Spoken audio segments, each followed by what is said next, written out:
Tuhan, pakai hamba-hambamu.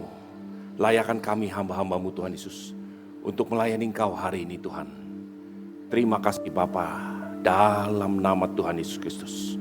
Haleluya. Amin. Silakan duduk saudara. Shalom. Saudara, ini adalah minggu terakhir kita ada di tahun 2025, dan beberapa hari lagi kita akan masuk ke tahun yang baru di 2026. Saudaraku, tahun 2025 mungkin saudara sebagian juga mengalami seperti yang saya pribadi alami. Ini adalah tahun yang berat. Sebetulnya secara makroekonomi pun ini berat. Sungguh-sungguh ini berat. Nah, saudaraku, ada banyak tantangan di tahun 2026. Saya beberapa hari terus berdoa, Tuhan, sampaikan sesuatu, bicara sesuatu supaya saya pribadi, saya mengerti apa yang harus kami perbuat di waktu-waktu yang mendatang. Saudaraku, saya diingatkan kepada satu perkara.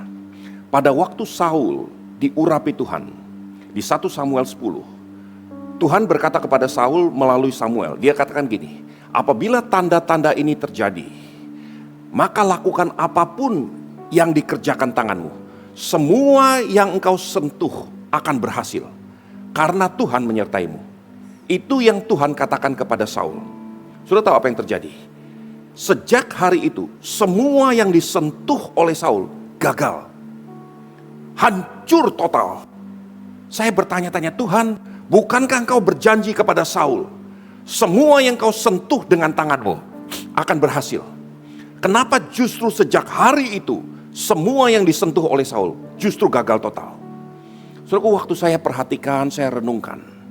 Ini nanti minggu depan saya akan sampaikan kepada anak-anak dewasa muda. Saudaraku, ternyata Saul punya satu kekecewaan. Dia ditolak pada hari di mana dia dilantik oleh Samuel. Ada orang-orang durjana, ada orang-orang jahat dikatakan oleh firman Tuhan, yang menolak Saul dan bahkan mengolok-olok Saul. Mereka tidak melakukan apa yang Samuel perintahkan untuk dilakukan terhadap raja. Dan Saul tahu hal itu, tapi dia pura-pura tuli, kata firman Tuhan.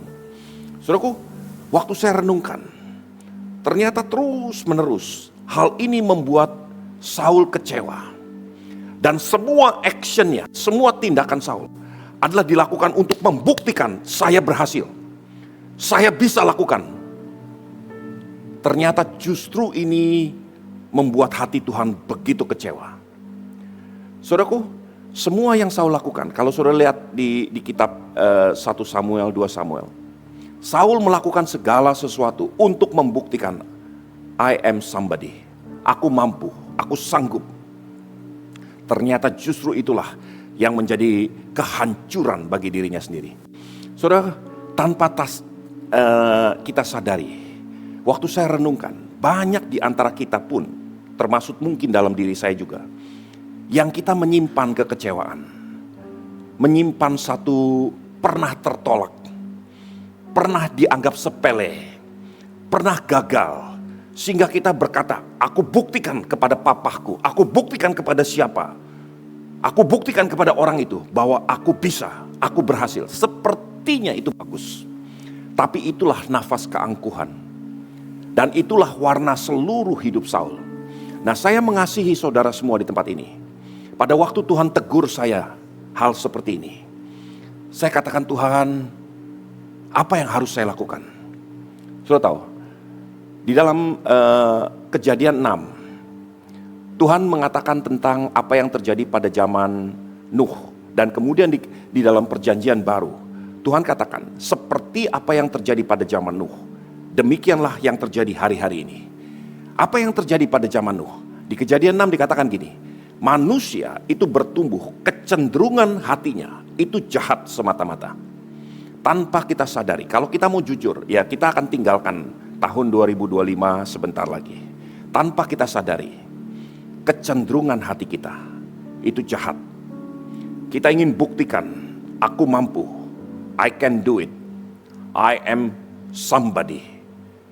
Tanpa terasa itulah keangkuhan. Dan mungkin banyak gereja, kita bersaing satu sama lain. Kita ingin tampil yang terbaik dan sebagainya. Semua itu ternyata bukan kehendak Tuhan. Saudaraku, saya pelajari dan saya lihat bagaimana perbedaan dua pribadi ini, yang namanya Saul dengan Daud. Saul itu selalu bergerak untuk melakukan, untuk membuktikan, aku bisa, aku mampu, dan semuanya gagal. Daud selalu yang membuat dia kacau, yang membuat dia hancur adalah ketika ternyata Tuhan dipermalukan. Kalau saudara lihat di dalam Mazmur 42, Daud mengeluh, Daud menangis, bukan karena dia diolok-olok, bukan karena dia dianggap tidak berhasil, tapi apa kata manusia tentang Tuhannya. Sampai Daud berkata gini, Tuhan, jangan sampai orang mengolok-olok Engkau. Di mana Allahmu? Bagi Daud, siapa dia gak terlalu masalah. Tapi ketika bapaknya diolok-olok, dia kecewa. Nah saudaraku, ini dua pribadi yang berbeda. Saya rindu semua kita belajar satu perkara ini. Sesungguhnya, waktu saya renungkan sungguh-sungguh, banyak di antara anak Tuhan, bahkan hamba-hamba Tuhan sekalipun, kecondongan hatinya adalah membuktikan, aku mampu, aku sanggup. Nafasnya adalah keangkuhan. Semua yang ditunjukkan adalah dirinya sendiri. Nah saudaraku, kita akan tinggalkan tahun 2025. Kuburkan semua ini, karena ini kejahatan di mata Tuhan. Sekalipun Tuhan telah berfirman, sekalipun Tuhan telah bernubuat melalui Samuel, semua yang disentuh tanganmu akan berhasil. Tetapi sejak hari itu, semua yang disentuh oleh tangan Saul gagal, hancur. Kenapa? Karena hatinya gak benar. Saudaraku, semua kita di tempat ini belajar satu perkara. Selidiki hati kita. Saya ingin tinggalkan dua pesan hari ini untuk meninggalkan tahun 2025. Yang pertama, belajar untuk mengerti. Ada satu buku yang lama sekali saya baca, tapi waktu saya renungkan kebenaran ini saya diingatkan. Ditulis oleh Tommy Belnett. Dia berkata begini, judulnya The Miracle is in your house. Mujizat ada dalam rumahmu. Saudaraku, kita melihat, kita mencari semua, apa yang bisa saya lakukan di tahun 2026? Apa yang saya harus lakukan ke depan dan sebagainya. Mujizat ada dalam rumahmu. Saudaraku, waktu saya renungkan ini, sepanjang isi Alkitab, Tuhan selalu bergerak dengan satu konsep ini. The miracle is in your house. Pada waktu Elia memberkati janda Sarfat, Elia katakan gini, apa yang ada dalam rumahmu? Aku gak punya apa-apa. Aku cuma punya tepung segenggam dan minyak sedikit dalam buli-buli. Dan Elia berkata, lakukan untukku terlebih dahulu. Saudaraku, sejak waktu itu, sepanjang musim paceklik, janda Sarfat dan anaknya dipelihara Tuhan. The miracle is in your house. Pada waktu Yesus menghadapi 5.000 orang laki-laki, murid-muridnya kacau balau. Dia bertanya, Tuhan, apa yang harus kami lakukan? Suruh mereka pulang, pergi, beli masing-masing. Tuhan katakan, enggak, you have to feed them. Engkau harus memberi mereka makan. Bagaimana? Uang berapa banyak harus kami keluarkan? Apa yang ada di antara kalian? Coba periksa. Apa yang ada within you? Apa yang ada dalam rumahmu? Sebab miracle is in your house. Mereka lihat, ada anak kecil yang punya 5 ketul roti dan 2 ekor ikan. Dan Tuhan katakan, aku akan lipat gandakan untuk memberi makan 5.000 orang laki-laki. Pada waktu Yesus ada di Kana, dia merubah air menjadi anggur. Bukan anggur dari tempat lain diambil. Bukan air dari sungai seberang diambil. Tapi air yang ada di rumah itu, di dalam tempayan para pelayan. Tuhan katakan, isi penuh, suguhkan kepada tamu-tamu. Saudaraku, saya ingin sampaikan, miracle is in your house. Tahun 2026, kalau saudara mau tahu apa yang akan terjadi, apa yang Tuhan akan buat, perhatikan apa yang ada dalam rumahmu sendiri. Perhatikan kapasitas yang Tuhan berikan, waktu yang Tuhan berikan. Perhatikan rumah tanggamu, pekerjaanmu. Apapun yang ada dalam tanganmu, apapun yang Tuhan kerjakan, kalau hatimu benar di hadapan Tuhan, miracle is in your house. Jangan cari kemana-mana. Katakan, Tuhan, aku cuma punya ini, aku cuma mampu begini. Tapi dengan yang ada ini, Tuhan akan lipat gandakan. Miracle is in your house. Saudaraku, belajar satu perkara. Pada waktu saya renungkan, Tuhan ingatkan, saya sibuk kemana-mana. Saya cari pengacara ini, pengacara itu untuk menyelesaikan masalah perizinan di gereja. 2,5 tahun ada hamba Tuhan, anak Tuhan, duduk manis di tempat ini. Saya nggak pernah tahu bahwa miracle is in your house. Sudah lihat? Nah, saya percaya kalau Tuhan bicara ini buat saya, ini juga buat saudara. Karena ini bukan buat saya pribadi. Saya berdoa sungguh-sungguh, saya rindu supaya saudara betul-betul tangkap pesan untuk tahun 2026 ini. Bahwa ada satu miracle is in your house. Nah, yang kedua yang saya ingin titip pesan kepada saudara. Jaga hatimu. Semua kita pernah dikecewakan, pernah ditolak. Semua kita, saya percaya semua kita, termasuk saya. Jaga supaya jangan sampai hatimu kecewa. Betul-betul kembalikan kepada Tuhan. Sebab hati yang kecewa itu yang menggagalkan urapan Saul.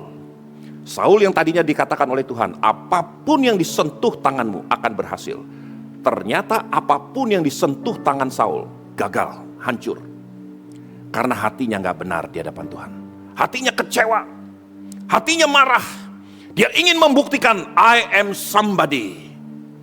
Justru itulah yang mendatangkan duka cita kepada Tuhan. Saudaraku, mulai hari ini belajar satu hal. Tuhan, hari ini kita kuburkan sungguh-sungguh semua kekecewaan, semua kemarahan kepada siapapun, kepada orang tuamu, kepada sesamamu, teman usahamu, atau mungkin kepada saya, atau kepada siapapun, kepada Tuhan. Kau protes kepada Tuhan, kuburkan hari ini. Kembalikan hati yang hancur kepada Tuhan. Tuhan, aku gak mau lagi punya hati yang hancur seperti ini, jiwa yang rapuh seperti ini. Aku serahkan kepada dalam tangan Tuhan. Sudah tahu, tahun 2011, pada waktu Steve Jobs dari Microsoft meninggal, harga sahamnya hancur-hancuran. Orang berkata, Microsoft akan gulung tikar, akan hancur. CEO daripada Microsoft pada waktu itu, namanya Steve Ballmer. Steve Ballmer adalah orang pertama yang berdiri. Dia katakan, mengeluarkan satu pernyataan atas nama Microsoft. Dia katakan, Steve Jobs orang luar biasa.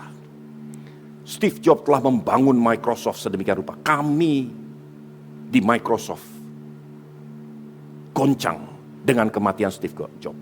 Tapi dia katakan begini, kehebatan Steve Jobs bukan dari karya-karyanya yang pernah dia lakukan, tapi kehebatannya adalah dia mempengaruhi kami untuk terus berbenah, terus memperbaiki diri, terus improving. Sudah tahu, sejak hari itu, Steve Jobs melakukan sesuatu yang kecil bagi Microsoft. Steve Ballmer melipat gandakannya. Tahun 2011, harga stok daripada Microsoft itu $20 per lembar. Tahun 2025, harga stok daripada Microsoft mencapai $550 per lembar. 28 kali lipat. Dilipat gandakan. Tanpa Steve Jobs. Kenapa bisa terjadi? Karena dia tidak menyimpan kekecewaan, kehancuran. Bagaimana tentang begini? Bagaimana tentang masa depan? Siapa yang akan menemukan inovatif berikutnya? The miracle is in your house. Saudaraku, hamba-hamba Tuhan, siapkan hatimu hari ini. Sebentar lagi 2025 akan kita tutup. Tapi dua pesan ini saya ingin titip pesan. Lihat apa yang ada dalam rumahmu. Lihat apa yang ada dalam hatimu. Karena dari situ Tuhan akan lipat gandakan. Buat mujizat-mujizat baru. Yang kedua, jangan simpan kekecewaan, kemarahan, kegagalan. It's okay, serahkan dalam tangan Tuhan. Gak ada yang bisa selesaikan kegagalanmu. Penolakan yang orang lain lakukan, gak ada yang bisa selesaikan. Saya gak bisa selesaikan. Tapi Tuhan bisa selesaikan. Serahkan ke dalam tangan Tuhan.